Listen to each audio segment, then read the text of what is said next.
Welcome to The Explainer. Today, we're diving straight into a classic text that breaks down the exact formula for pure spiritual success.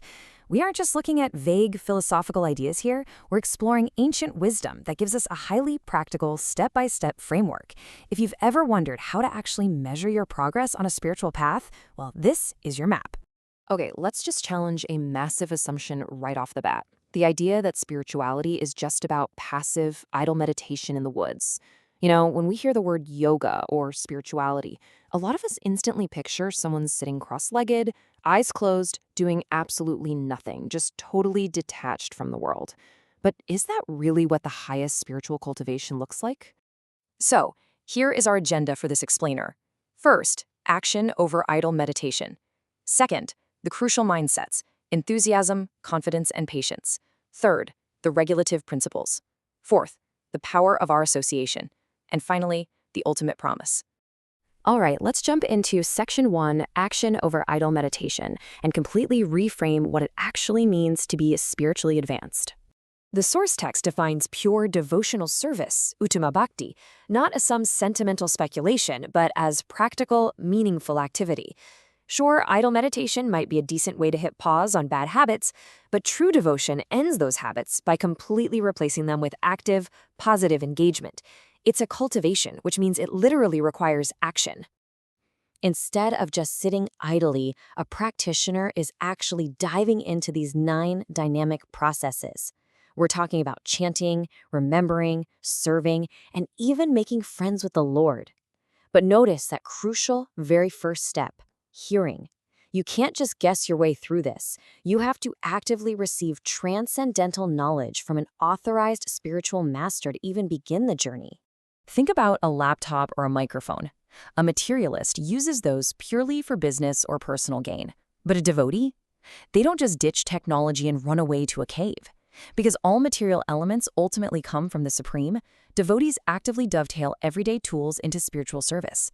You don't abandon the world, you just upgrade how you use it. Moving right along to Section 2, Mindsets, specifically enthusiasm, confidence, and patience. This text is amazing because it lays out a precise 6-step framework for how a wandering soul can cultivate the seed of devotion. The first 3, enthusiasm, confidence, and patience, are all about your internal psychology. The last 3 guide your external behavior and environment. Let's break down those psychological drivers first. The absolutely crucial starting point is utsāhān, enthusiasm. Think about it. A student, an artist, a business owner, they all need deep enthusiasm to succeed, right? Well, a spiritual practitioner needs that exact same drive, if not more. But actually, it's not just blind excitement. It's action executed with real intelligence, constantly finding practical ways to utilize everything in the service of the Supreme. Now, to explain patience and confidence, the text uses this brilliant analogy of a new bride. She naturally desires a child, but obviously she knows she can't expect one the day after the wedding. It takes time. In that same way, a sincere practitioner stays patient, trusting the process with a rock-solid confidence that if they follow the steps, success is absolutely guaranteed in due time. Which brings us to Section 3, the regulative principles. We've set up the internal mindsets, so now let's look at the physical boundaries that protect that internal growth.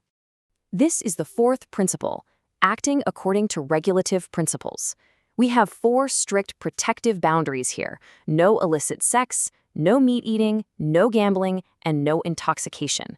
And right inside that protective fence is the positive injunction, the daily chanting of 16 rounds on japa meditation beads. Getting slack on these boundaries will completely derail your spiritual progress.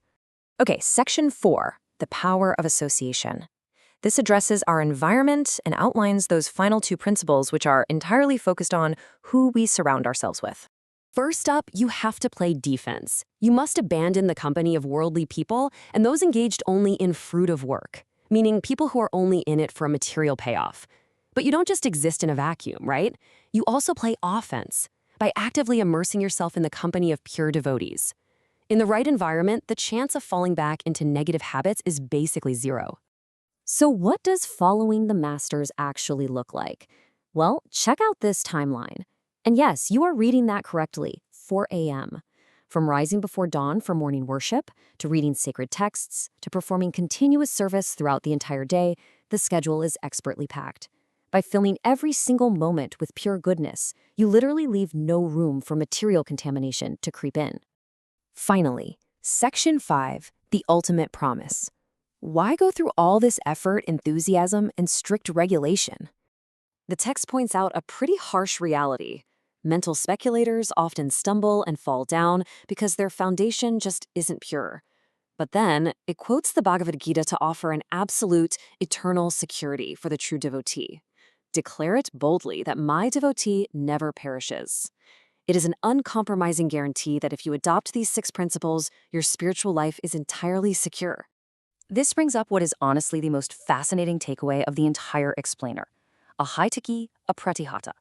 This means that active cultivation cannot be terminated by any mundane cause. Seriously, even if you make a mistake and fall down before reaching perfection, there is zero loss. Your progress is permanently banked. If you have to take another birth, your spiritual journey resumes exactly where it left off. So we've seen today that spiritual success is totally dynamic. It's an enthusiastic cultivation protected by the right actions and the right association. And since even the tiniest effort yields an enduring benefit that protects you from the greatest fear, I want to leave you with a thought for your own journey. If every single step on this path is permanently banked and guaranteed, what is stopping you from enthusiastically taking that first step today?